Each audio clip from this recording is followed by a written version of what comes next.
Welcome to the Kaiju Podcast. I'm Ralph. I'm Jorge. And today we're talking about the giant claw. Oh, shoot. 1957? I think forgot. it is. I think it is 57. I realized I didn't write it down. I'm going to come out front and say that I really like this movie with the exception of one part. Really? Yeah. Are you going to save that one part till we get to it? Or do you just want to come out and say it? Well, I mean, it's a pretty big part. It's probably the one you're thinking of too. Okay, so here's the thing. This movie is a mystery, kind of like Rodan. There's something attacking these people. There's an unknown UFO flying around these jets. There's a flying battleship. There's something in the sky. It's a mystery. But if you know what it is, it makes the whole thing silly because we've all seen what the giant claw looks like. Yeah. And it looks stupid. Really stupid. This is... Okay. The turkey... Now, I watched this over Thanksgiving weekend, which I thought was kind of a nice touch. And we were releasing this at Christmas time. Boy, this turkey is... Oh, my God.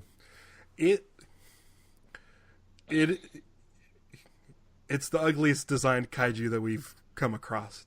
Something when I was looking at IMDb. In an interview with Jeff Morrow, he said that neither he nor anyone on the film saw the title, quote-unquote, monster, until they went to the film's premiere in Morrow's hometown.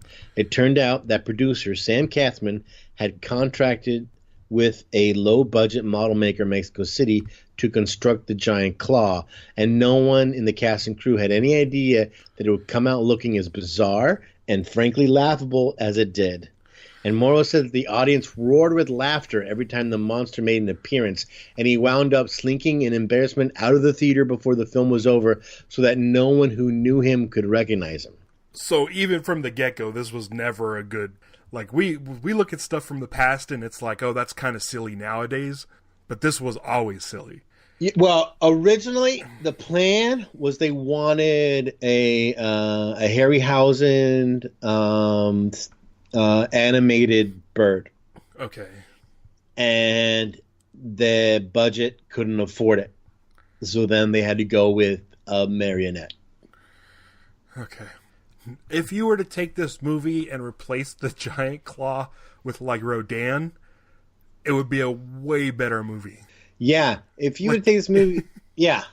Sure. It could literally be any other creature besides this. It's so goofy looking. Yeah. The crooked beak thing. It's so weird looking. And the neck. The crooked beak, I think, is fine. Because it kind of reminds me of like a flamingo. So at least... but it's that long neck. It looks like a... Wasn't there like a Looney Tunes ostrich or something that kind of looked like this? No, he's kind of like the Looney Tunes vulture. Yeah. Who's like dumb. The one with dumb. Yep. Yeah. Yeah, that one. Yeah. It's a shame. It's a shame. Because I'm totally okay with this movie otherwise. I think some of the jokes that are in the movie work. I think you can tell that it's lighthearted and fun, like they're not taking it too serious. But it's just, I mean, okay, so there's a character named Pierre, and does he describe the monster as a wolf mixed with the eagle? Okay. All right, so let's get to that guy. Pierre, who is like a Quebecois type of... French-Canadian. Yeah, and he says it's the... what's the word he uses? Like the Kaiju. Yeah. And that is... Yeah, he basically describes it like it's a cryptid that has I think it's the face of a woman, face of a wolf, body of a woman, and wings. That sounds awesome. Yeah, I had to go trying to figure out looking up the Kakanya, and I couldn't find any like artist renditions of a Kakanya because anytime now when you look up Kakanya, you get that fucking bird. Oh, really? Yeah, That sucks. because they start calling it Kakanya in the movie. I could picture Harryhausen doing that design, like the head of a wolf and the body of a woman, and like Yeah, it definitely has that kind of quality. Like it feels like a Sinbad type. yeah, or like Clash of the Titans, like the Medusa Right. mixed with the three-headed wolves. I wonder if someone would actually go and create that creature and do it in stop motion and insert it into this movie. I feel like it would be worth it because I mean it's I feel like this could like if it was Harryhausen it would be a classic, and then now it's a classic for a different reason because it's like shitty. Ridiculous. It's oh Okay, this movie's got. Okay, so I mean, yeah, we can. I mean, we can talk about this monster for a long time. yeah. Let's address the movie a little. All right. Okay. There's a lot of like that kind of like jargony kind 50s. of like old movie talk Yeah. stuff in it. Yeah. Referring to them as buzzboys and there'll be plenty of sweat on this one. The woman I thought kind of looked like Gina Gershon. Yeah, I liked her a lot. The model plane crash landing was pretty good. It was good except the first shot where it's like going straight down into a nosedive. Yeah. And I'm like, "Oh, well, that's clearly not how it's Yeah, supposed good and ridiculous. Yeah. Good and it's clearly a model. Yeah. The misogyny. Mother, dear mother, I'm ready if you are. At the very beginning, I'm like going, oh boy. Yeah. Lots of voiceover, lots of narration. Yeah. So this guy, this McAfee, claims to have seen something. It's not being picked up by radar, and nobody believes him. Right. And that's like And the they're whole pissed deal. off at him. Yeah, and that the whole Like- deal is he's upset because no one will believe what he saw, even though it's happened to another pilot. No one believes that this happened. So, But also it's great because this guy's not a pilot. This guy's like not like a military guy. he's like He's a pilot just a scientist. civilian engineer. Yeah, And so the military guys are really pissed off at him at first yeah, because they're like, "Damn it, you're costing us money." There's so many people compare this thing to a battleship. What can when the fact that because we know what it looks like, and I'm like, do you people see in a battleship? Clearly, are people who did not know what was going to happen. yeah. The thing though that is funny is like McAfee. No one believes him. They crash land and they end up at Pierre's house. Yeah, And then he sees it. Pierre sees the giant claw and outside.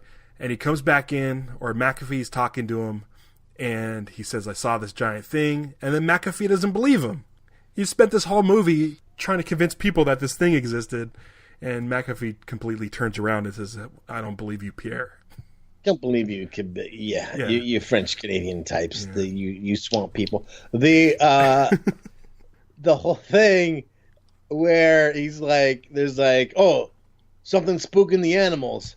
I'm gonna go outside, and they're like, huh, I wonder what that's all about. And they're all like hanging out inside until he screams and run out, and then he's dead already. Yeah.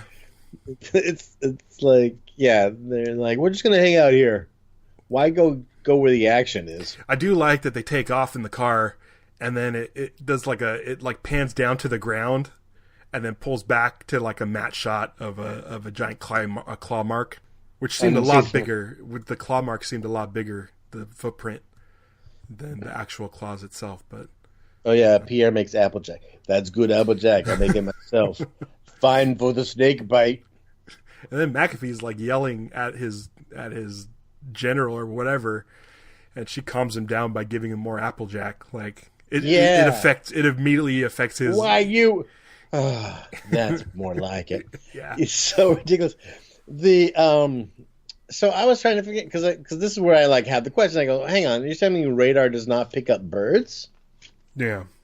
but we find that out why. gets explained. That's it. It gets like the explanation gets crazier and crazy. It's like he's a UFO. He's from another planet, another system, in an antimatter galaxy. He looks like this. Yeah. I want that Harryhausen version. I don't. It's like whoever wrote it recently found a bunch of sci-fi terms. So we talk like antimatter universe, and what are the type of atoms they start talking about? Oh yeah, Masic. Yeah, I kept thinking Maser atoms, but yeah, the Masic atoms, and it was like they were just throwing all this sci-fi into the movie. So much explanation. Yeah. Of Masic atoms and antimatter and all that kind of business. Yeah. Like, I wonder if it was like it's all weird speculation. It was newer and more like it was like, hey, this is like the hot button science news right now. Like 1997, like every movie started talking about GPS and EMPs. You never heard EMPs before then. I was cool with the composites of Kakanya eating parachute guys. Yes, and I liked that. I had no problem with that. That was fun. I liked that it was eating people. We don't get enough of that. Usually we get trampling and stuff, but it's such a stupid design that you're getting just like a big close-up of the face. Yeah, there's a part where it looks like the bird actually looks into the camera. Those big stupid eyes. There's so many out of focus shots of the bird flying by that I have a theory that they shot the movie and realized, damn it, we need more shots of the bird flying for all these like times that people see him in the planes. And they're like, that bird's gone. That's destroyed. That bird doesn't exist anymore. They're like, well, just make something and we'll shoot it out of focus and make it go by real fast. No one will notice. Well, the thing is, it would mostly happen towards the beginning when they weren't sure what they saw and they couldn't explain what they saw. But then they did it again later, too. Yeah, that's when it didn't make sense. The other possibility could be, like, the puppet wasn't even ready yet, but they wanted to get some shots, and they just said, like, just get some out of focus stuff. It still just looks like a blob of feathers. Like, the blurred version, like, you can't clearly see where the neck. So I can't see the neck at all. It's just like the body of an ostrich without legs or a neck. This is, oh man, this boy, the McAfee and I forget her name. When they're on the plane and he decides to go for a kiss while she's sleeping is pretty off-putting. Yeah. In this day and age. But she kind of goes along with it, I guess. I don't know. Also off-putting is all like, those are like what all the pilots are saying when you start talking about the bird. And they're like, I've seen some mighty large chickens. I've seen some mighty large chicken hawks. And, back home was like, another guy's, I'll never call my mother-in-law an old crow again. Yeah. I like that stuff. It was like, I don't know, 50s humor. I guess that was... Yeah, that's exactly... The classic old mother-in-law jokes. It's so... Yeah, this feels like a movie so hack. Yeah, I feel like if you saw this in a theater full of people, they'd just be laughing at this stuff. Which I think would be a good way to see this movie. I did like... There's that moment... when the military guys are finally, like, on board. Yeah. And the guy's like, don't apologize, son. I admire your spunk. And it's like, you keep climbing on our backs whenever we mess up the details. And so they go back and forth, those guys, the top military brass guys, because they go from, like, all right, we're in this together, and like, oh, and they hate him, and then they turn around right away, they like him again. There's so much flip-flopping back and forth on those guys. Yeah. This feather is made of no earthly substance. So it is from outer space. It's not just like some sort of prehistoric thing. McAfee's spiral theory cracked me up every time. Because when he drew it on the paper, I'm like, well, why can't it just be a zigzag? It's because it seemed like it was going in somewhat of a straight line, but he decided that it was going in a spiral. And it was going in a spiral because it was going to... she deduced that it was looking for a place to make a nest. Which, of course, every theory in this movie is 100% correct. I want to take up an instrument and get good enough at an instrument to start a band. Yeah. And I want to call it the Electronic Spitballs or the Atomic Spitballs, I think. It's good. Would be a great punk band. I love that they kept talking about Atomic Spitballs like it was now the official term for whatever they were going to use to stop this giant claw. There's a part where, because Pierre's superstitious about the Cacanha, and he's like the idea that if you see it, it means you're doomed. Oh, yeah. And they're like, he was right. Seeing it did mean his death. And I was like, yeah, thanks to you guys.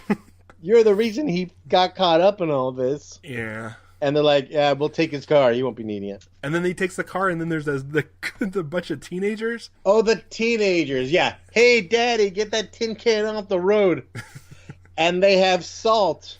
Yeah, what was that? Because, do you remember in I don't know. I don't know where this thing comes from. But in cartoons, that's the thing, that if you could put salt on the tail of a bird, you could catch it.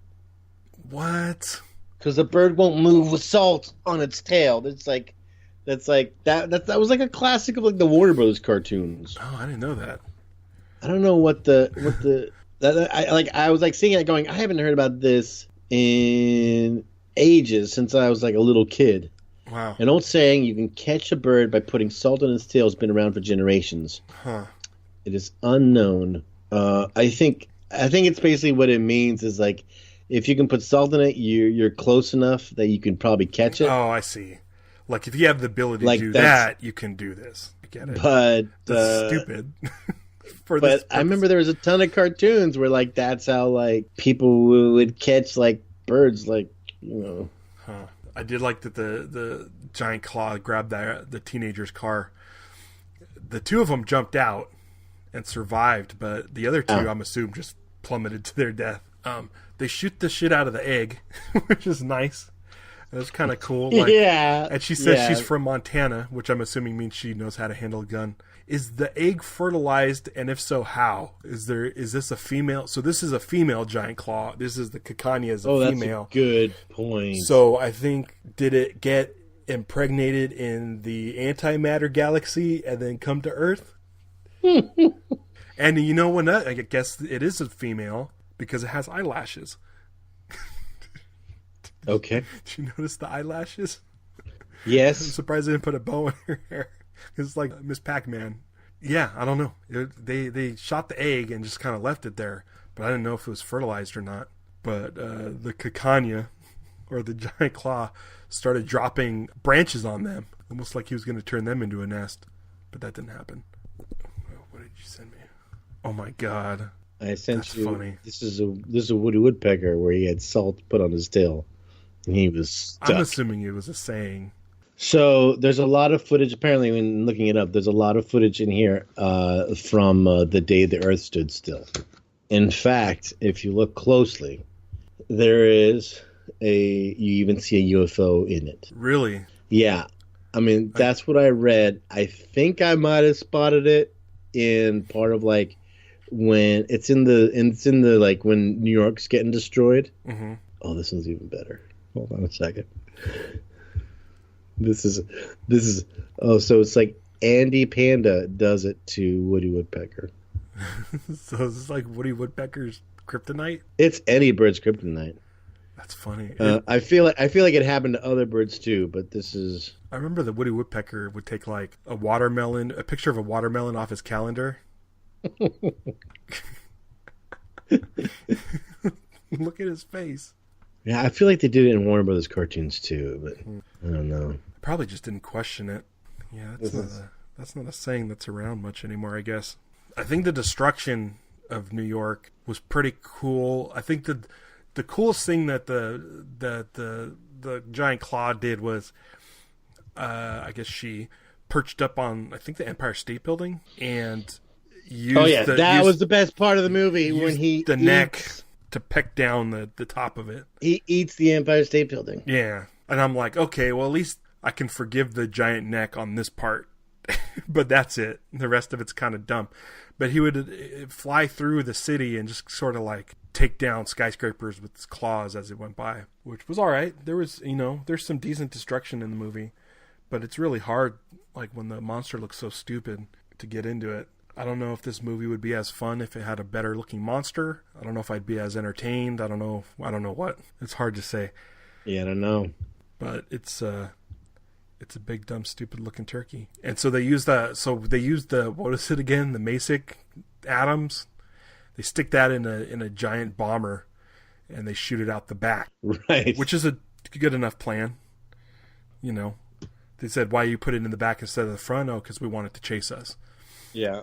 So that works out. Well, they also, because they didn't want to shoot it and have it explode in their face, basically. Yeah. So it seemed like a sound plan, and it ended up working. They're able to just kind of, once that antimatter shield was down, which a good guess, by the way, on it having an antimatter shield. Yeah. They're able to just kind of take it out with regular old rockets. It's like, there has to be some reason he's not showing up on our radar. But the fact that it has that antimatter shield and it's a stupid-looking turkey vulture bird... Yeah, that is a problem. That's the problem. It doesn't look sci-fi enough to match the conversations. I don't know. I don't even know if a Harryhausen creature that had like a wolf head, a woman's body, and wings would look. It would need a different design. It would need a design. Like you need to give him like an alien type of design. Yeah, or some sort of robot or something. Something. But yeah, the whole thing. It's like I was entertained by the human story, and the monster stuff was laughable. But it's. I mean, we've talked about our favorite designs of creatures, and we've talked about doing like a top 10 favorite creature designs. And we talked about doing a bottom 5. A bottom 5. And I think, this guy, he's got to be in it. He's got to be number 1, right? There's great. There's got to be. Yeah, God. I'm just kind of scrolling through and looking at parts of it too right now. It's like, man. It's gonna be my favorite album design or artwork for the episode is doing this, because people who don't know about it are gonna see the pictures of it when I start posting on Instagram, and they're just be like, "What?" They're not gonna think it's real. Yeah, I don't like outside of the context. I don't hate him as a creature of some kind. Uh-huh.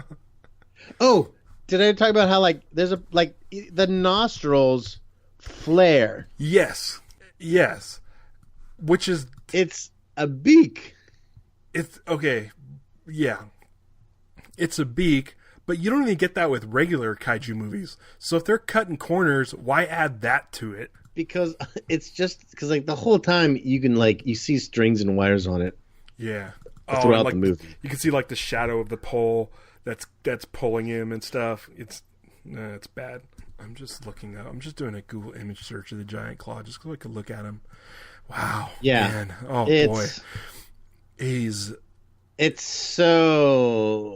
just so naughty and ugly and hair on its and crooked. There was some parts where when it was flying straight at the camera and the wings were kind of up like I don't know, like Batman or something. It was shaped like a W. It was coming towards the camera where it kind of looked cool because you couldn't see the big dumb neck.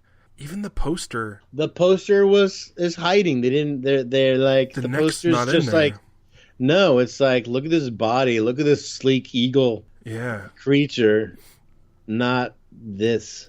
I like the eye. I think I like the eye. It reminds me of Shin Godzilla. Oh, his whole neck reminds you of Shin Godzilla. It's like Shin Godzilla's tail. And this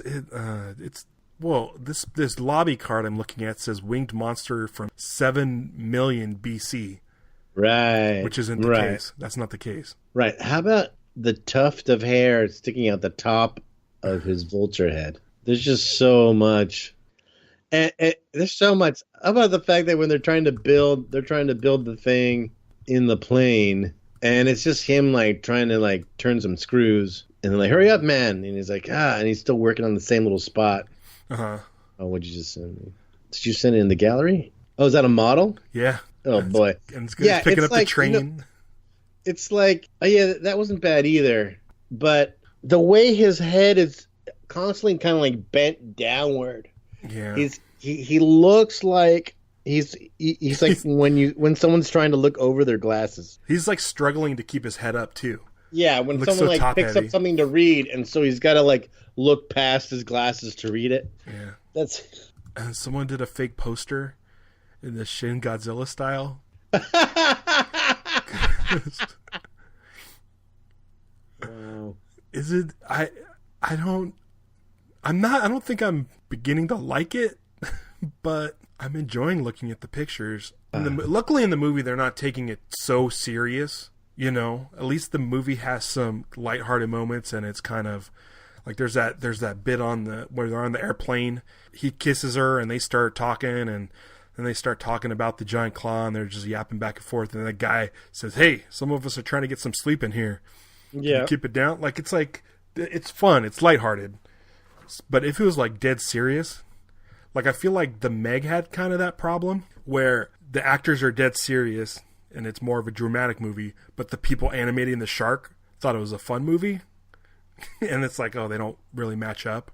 So at least this was a fun movie with a stupid creature in it. But I mean, clearly we would like a better creature, but then I don't know if it would be as interesting. It might just be run of the mill. It might just be a normal kind of. Yeah. If we couldn't rip on this bird, what would we be talking about? Yeah. This is the Christmas goose. This thing, man.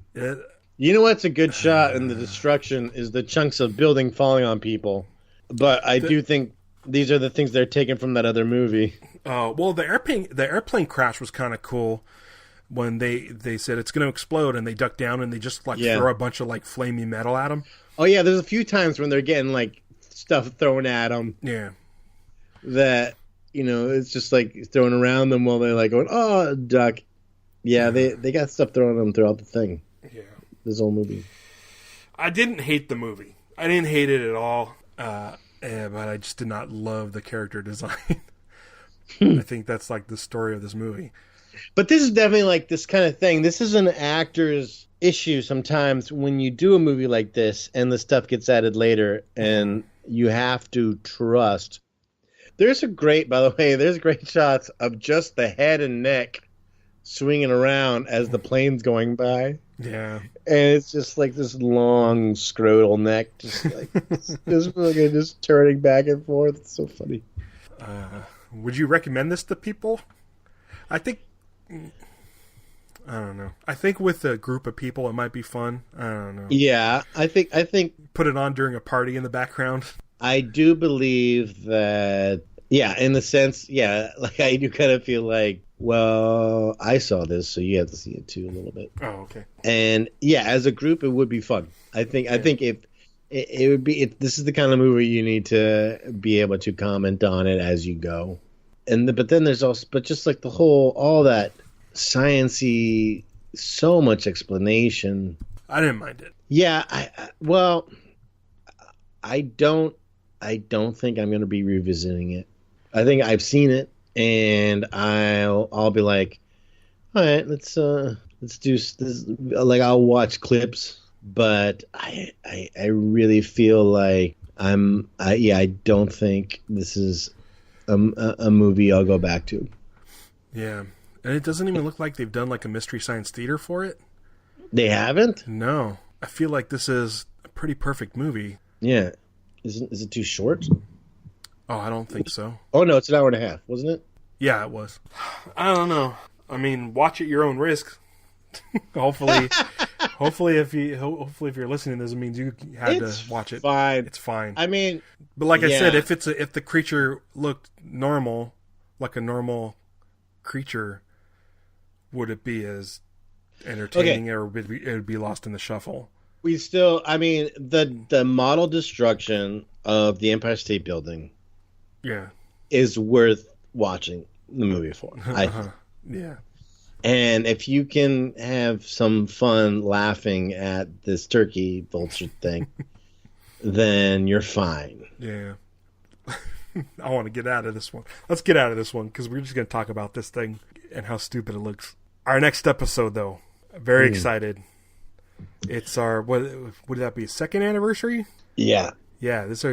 We're heading into our third year, and we're tackling Destroy All Monsters, big giant Toho Monster Fest. I haven't seen it in years. I remember enjoying it. We're getting new Toho Godzilla Space Aliens, which is exciting. Have you seen it before? I Probably a long don't time. know. If I had seen it, it's been a very long time.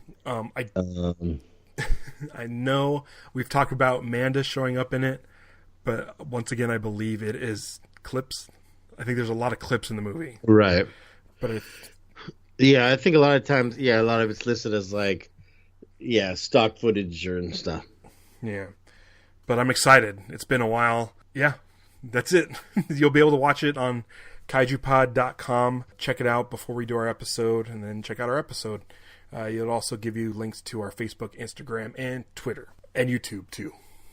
Which, you can listen to the show that way, which you're probably already doing if that's the way you do it. Yeah. All right. So until next time, I'm gonna make a giant omelet. I'm gonna try and get some salt, see if I can catch a bird.